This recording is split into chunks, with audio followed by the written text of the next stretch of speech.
Thank you so much for tuning in again, and hello if you are brand new. Now, bear with me on this, but I want you to picture the Egyptian pharaohs. Now, of course, this means I'm talking about one and only band, which is Nile.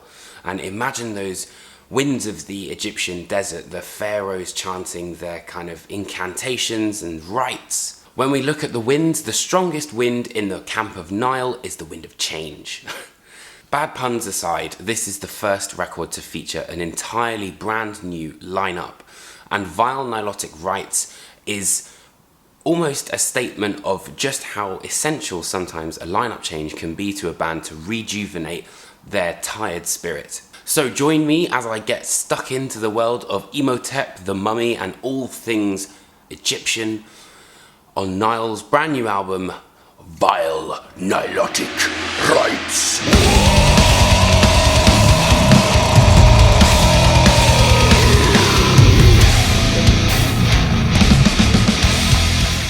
As mentioned previously, Vile Nilotic Rites absolutely thrives on the idea of change, and it's a perfect balance that the band have implemented on the new album, where there's enough change that will suit a seasoned listener, but won't necessarily pull the rug completely from beneath them. This therefore appeals to the older Nile generation, but doesn't kind of fall back on their laurels, which is essentially, At the Gates of Sethu and What Should Not Be Unearthed.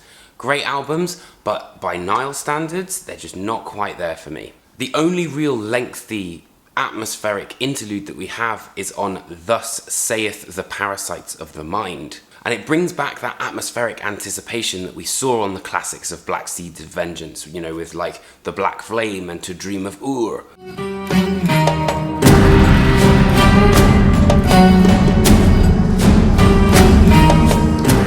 Before we moved into the colossal Where Is the Wrathful Sky. Despite being 9 minutes in length, Seven Horns of War doesn't overstay its welcome, and actually goes back to the times when Nile would write longer songs that deserve to be long. I feel that particularly with song length bands very much try to get to this kind of, maybe double digit mark, and it doesn't necessarily need it. It also has what I like to call the pyramid stomp, where the band kind of completely slow down and you could literally imagine a pharaoh just like crushing a city. It's really, really awesome.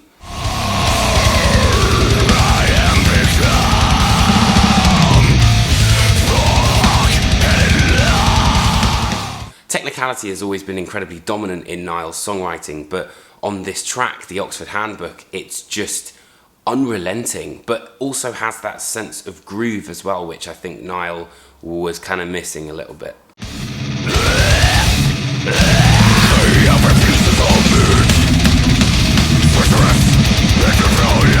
And it's the intertwining grooving guitar riffs, but coupled with the technicality that make Nile such a formidable opponent in the world of death metal.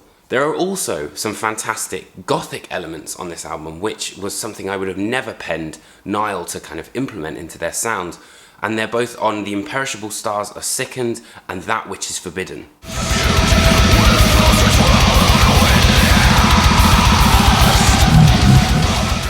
A staple in Nile's sound has always been those fantastic guitar solos, and thankfully they've been rejuvenated once more, particularly on Long Shadows of Dread, which has a very fluid lead style and some quite unpredictable style solos.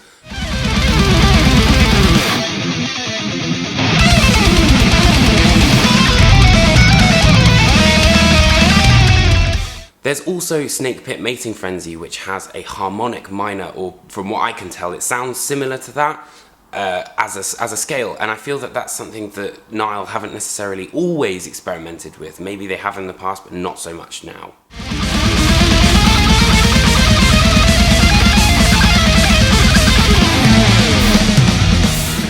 There's also an interesting use of neoclassical on Revel in Their Suffering.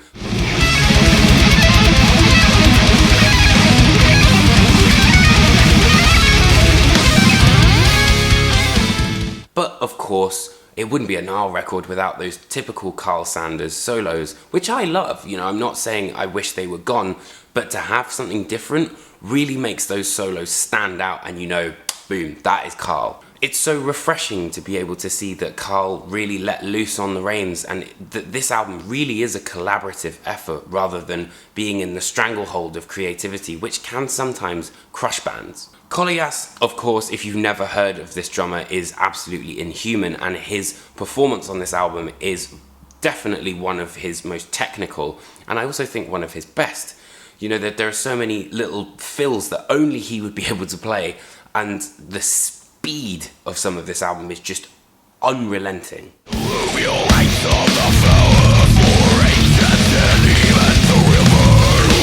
Though perhaps one of the biggest triumphs for me on Nilotic Rites is the idea of this combination of atmosphere and death metal.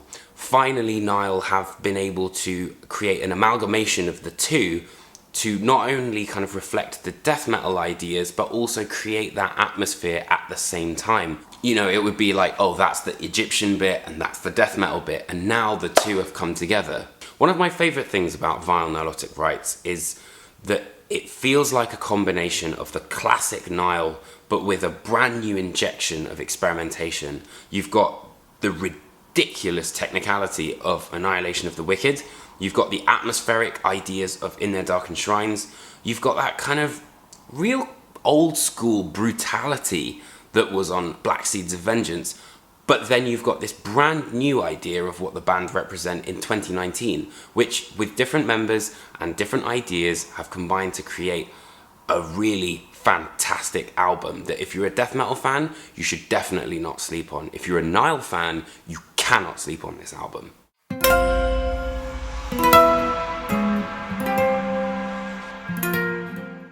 Thank you so much for watching this video. I hope you enjoyed it. If you did, hit that like and subscribe button.